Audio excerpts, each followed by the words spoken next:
Breakup किसी के लिए भी एक बहुत टफ फेज़ हो सकता है। मुझे आज भी अपना ब्रेकअप याद है।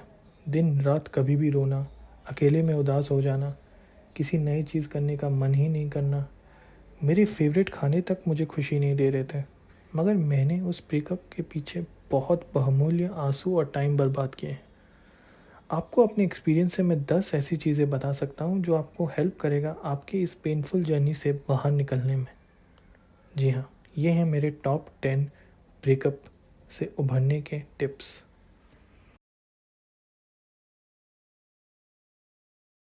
पता है मुझे, करने का कुछ मन नहीं कर रहा और उस पे मैं बोल रहा हूँ कि कोई न्यू हॉबी को ही अडॉप्ट कर लो। मगर सोचिए एक बार, इतना टाइम है अब आपके पास। कोई न्यू लैंग्वेज सीख लो, गिटार या फिर जिम जॉइन कर लो, कुछ भी कर लो। बस याद रखो, ये वाली तो गई हाथ से। मगर अगर आपको नई वाली चाहिए तो उसके लिए न्यू एफर्ट डालने पड़ेंगे। कोई आपसे इसलिए प्यार नहीं करेगा क्योंकि आप सिंगल या ओवर इमोशनल हो। नई वाली का ही सोच के नई हॉबी पकड़ लो। सच में पीछे मुड़ के जब देखोगे तो बच्चों को सुनाओगे अपने कि परफेक्ट रहा था मेरा ब्रेकअप, क्योंकि उस दौरान मैंने अपने गुस्से को फ्रेंच लैंग्वेज सीखने में लगा दी। अपने फ्रस्ट्रेशन को चैनल करके अपनी क्रिएटिविटी बढ़ा लो। याद रखो, अनुष्का शर्मा चाहिए तो विराट कोहली बनना पड़ेगा। मैंने नोटिस किया है, इंस्टाग्राम, फेसबुक और आजकल तो लिंक्डइन भी आपके स्ट्रेस को कई मात्रा में ऊपर ले जाते हैं। दोस्तों के हंसते चेहरे प्लीज़ अवॉइड करें। सच्ची में इससे कुछ नहीं होने वाला। एक बुक पढ़ लीजिए, बोरिंग होगा मगर दिन के एंड में आपको प्राउड फील कराएगा। रिकवरी नहीं तो एटलीस्ट साइड इफ़ेक्ट्स तो नहीं है इसके। सोशल मीडिया में लोग बस अपने हैप्पी मेमोरीज डालते हैं। स्ट्रगल, फेलियर और सच की तो कोई जगह ही नहीं है इंटरनेट पे। ऐसी चीज़ों को अवॉइड करें। यूट्यूब और पॉडकास्ट भी लिमिटेड रखें। रेडियो पे गाने सुन सकते हैं, इसमें कोई प्रॉब्लम नहीं है। हाँ, मगर स्नैपचैट पे डॉग वाला फ़िल्टर लगा के अपना फ्रस्ट्रेशन और सोशल मीडिया पे अप्रूवल खोजना बंद करें। बहुत लवर्स ब्रेकअप करने में बहुत जल्दी कर देते हैं। जब आपको इतना टाइम लगा था हाँ बोलने के लिए, तो ब्रेकअप करने की इतनी जल्दी क्या है? ब्रेकअप को भी टाइम दीजिए।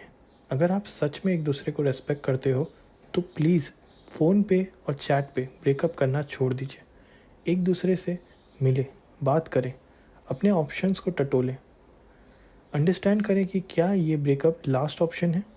हाँ, अगर सामने वाला एक चीटर या मतलबी इंसान है तो हाँ, बात करने का तो पॉइंट ही नहीं बनता। मगर अगर नहीं तो मिले, बात करें एक बार। समझिए कि कई बार ब्रेकअप गुस्से या टकरार की वजह से ही होता है।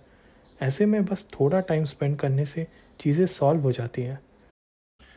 ब्रेकअप करने से पहले बातें करें एक दूसरे से, समझें एक दूसरे को, समझें कि क्यों हो रहा है ब्रेकअप। एक दूसरे को एक ऐसा परमानेंट स्कार मत दीजिए जिसकी वजह से आने वाले उसके रिलेशनशिप भी बर्बाद हो जाए। इसीलिए रिस्पेक्ट करें एक दूसरे को और कोशिश करें कि एक हैप्पी नोट पे ब्रेकअप हो, with all the good memories.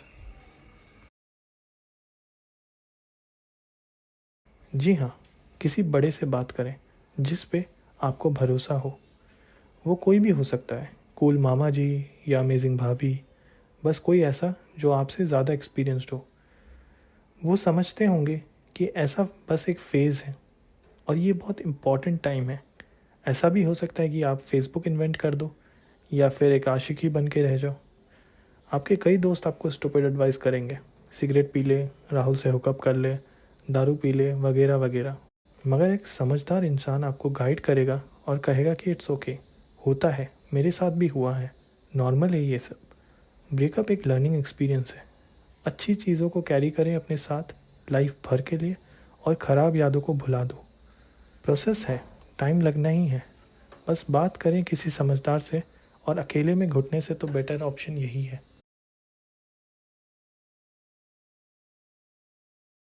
कई बार एक्चुअल ब्रेकअप ऑफिशियल ब्रेकअप के कई साल बाद होता है। दोनों पर्सन इतने कमज़ोर हो जाते हैं कि एक दूसरे के बिना रह ही नहीं पाते। मुश्किल है रहना, मगर नामुमकिन नहीं है।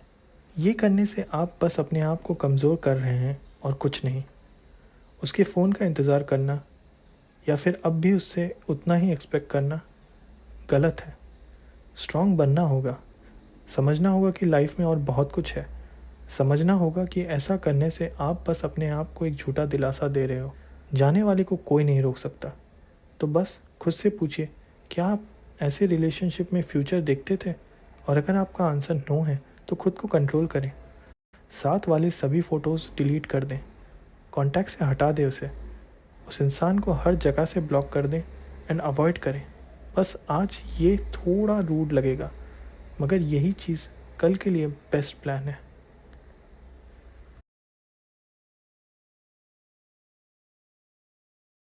सेरोटोनिन क्या है? ऐसा समझ लीजिए कि ये केमिकल है ब्रेन के लिए, जिसके ना होने से आप ज़्यादा डिप्रेस फील कर सकते हैं। किसी महापुरुष ने कहा है, आप क्या खाते हो डिसाइड करता है कि आप क्या हो। सो ऐसे फूड्स खाइए जैसे कि yoghurt, cheese, nuts, bananas and beans जैसे, जो आपको अंदर से खुश रखे। और सच बोल रहा हूँ आपसे, चखना और दारू तो आंसर नहीं है गम मिटाने का। एक आध बार चॉकलेट खा लिया वो भी चलता है। बच्चों के साथ खेलें, एनिमल्स के साथ टाइम स्पेंड करें, दोस्तों के साथ बिचिंग कर लें। बस फिर क्या, लाइफ अपने आप वापस ट्रैक पे आने लगती है।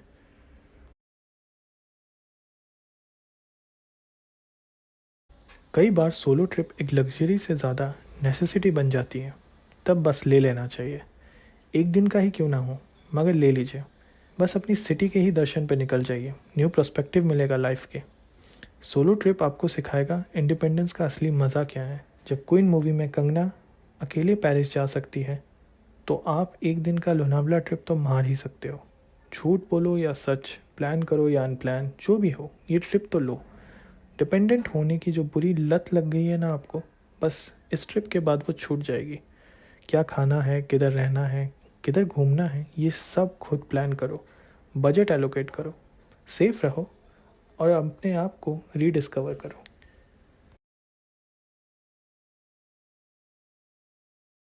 मेडिटेशन एंड योगा दोनों एक मैजिक ट्रिक की तरह हैं, और अगर आपको मैजिक दिखना है तो ये ट्रिक सीखना पड़ेगा।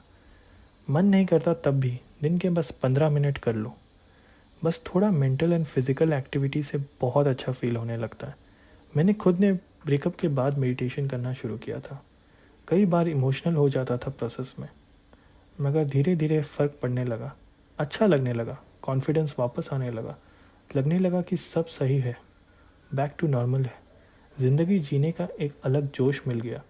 सब अपनी जगह, मेरी इंटरनल पीस अपनी जगह। मेडिटेशन आपको एक बेटर ह्यूमन बीइंग बनाती है। कसम से इस एडवाइस को लाइटली मत लेना।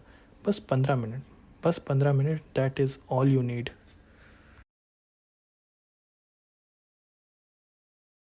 सेल्फ टॉक एक बहुत पावरफुल तरीका है अपने अंदर के दर्द और कमज़ोरियों को अपनी ताकत बनाने का। सच में ये एक चीज़ बहुत इंपॉर्टेंट है लाइफ के किसी भी एस्पेक्ट में सक्सीड होने के लिए। खुद से पूछिए, अगर ब्रेकअप नहीं होता तो क्या आप उस इंसान से शादी करते? ना है आंसर तो सही है, और अगर हाँ है तो इसका मतलब आपका एक्स पार्टनर इसी सवाल पे ज़रूर ना बोलता। जिसको जाना है उसको आप रोक नहीं सकते।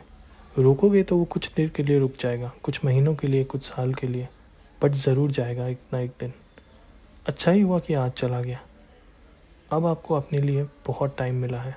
सेल्फ टॉक से कई चीज़ों का पता चलता है।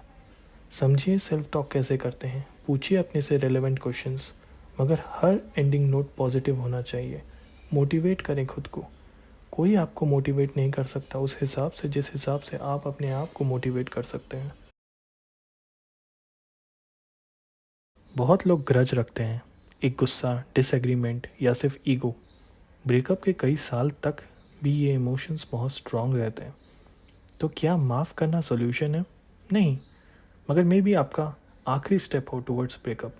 माफ़ नहीं करोगे तो वो इंसान आपके आने वाले हर सुख और दुख का हिस्सा रहेगा। आपके दिल और दिमाग में हमेशा एक मस्त वाला घोंसला बना के अमर हो जाएगा वो आदमी। एक बार खुद से पूछिए, माफ़ करने से ज़्यादा फ़ायदा किसको होगा, उसको या फिर आपको? उसको जो करना था वो कर गया, मगर फॉरगेट और फॉरगिव करने से आप खुद पे एक एहसान कर रहे हैं। कुछ तो अच्छा होगा उस रिलेशनशिप में, एक ही सही। बस उसी एक चीज़ को याद रखिए और बाकी हर चीज़ को भुला दीजिए। वो डिज़र्व नहीं करता आपका इतना अटेंशन, टाइम एंड एनर्जी।